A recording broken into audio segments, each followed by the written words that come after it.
Hello and welcome to a Temple420 Bible study. I'm Charlie. I get to be your tour guide, and I've got the Bible and I got the Torah.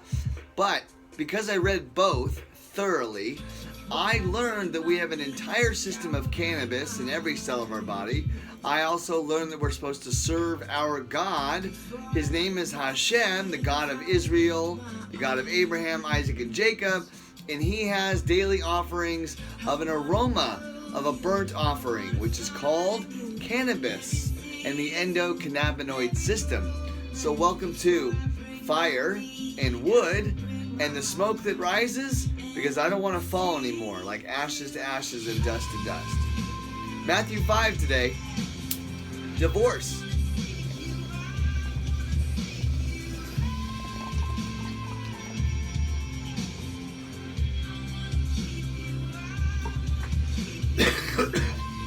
So, if you want to keep God first, the Father, only the Father. Jesus is the way to go. He's the branch. We're going to listen to all about it. But if you really want to get serious for the next day of your life, and then do it tomorrow again, and that's how the habit starts. Habit starts with one day. You just do it. If you don't show up the next day, it's not a habit. If you do show up the next day, another one day, you do it twice. Oh my goodness, 2 days. It's amazing how that happens. 3.5 years later, I haven't missed a day reading or thinking, and now at this point, I'm just overwhelmed with all of his feelings. So let's read in Mathew 5 what Jesus, the Son of God, and by the way, I was reading in Luke today. It's crazy, but even the demons are like, dude, you're the Son of God. Don't shut us up. Don't destroy us. What have you come here to do? You're the Son of God. I'm like, okay, everybody tells us that Jesus is the Son of God. I'm like, okay, why do we think that Jesus is a God? Why do we worship him as a God? He doesn't think he's a God. He worships his Father. Anyways, here is the section on divorce. Let's just listen to it. It has been said a long time ago. Remember, he's always going back to the Torah and the Tanakh because that's the only books he knows primarily. And then he also got, here's an interesting book, he read and knows the book of Enoch because it's a first century book, and I saw it in the notations in the Greek. It's in the early part of Matthew.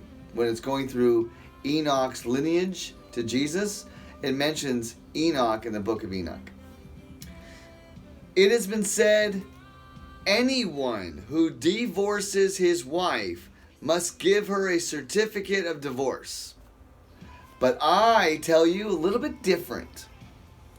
Anyone who divorces his wife except for sexual immorality makes her the victim of adultery. And anyone who marries a divorced woman commits adultery. Now, this is in correspondence to two different thought patterns. One, mankind, man and woman.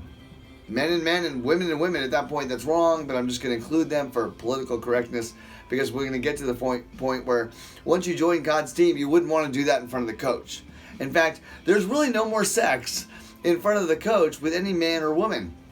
At that point, you're just embracing the love of him, and it's an ultimate orgasm. It is really like a continual offering. It's a continual, oh my goodness, you did that, you did this. And so Jesus is saying in divorce, listen, once you realize that there is one God, you don't want to separate yourself from him.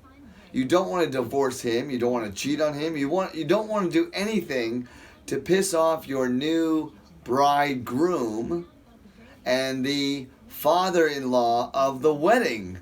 Because, here's a thought. I had this today. We'll end the tour on this. Okay, this is awesome. Have you guys gotten your invitation to the wedding? Have you responded? How do you respond? Ship your grain across the sea and wait for your response. Baruch Hashem.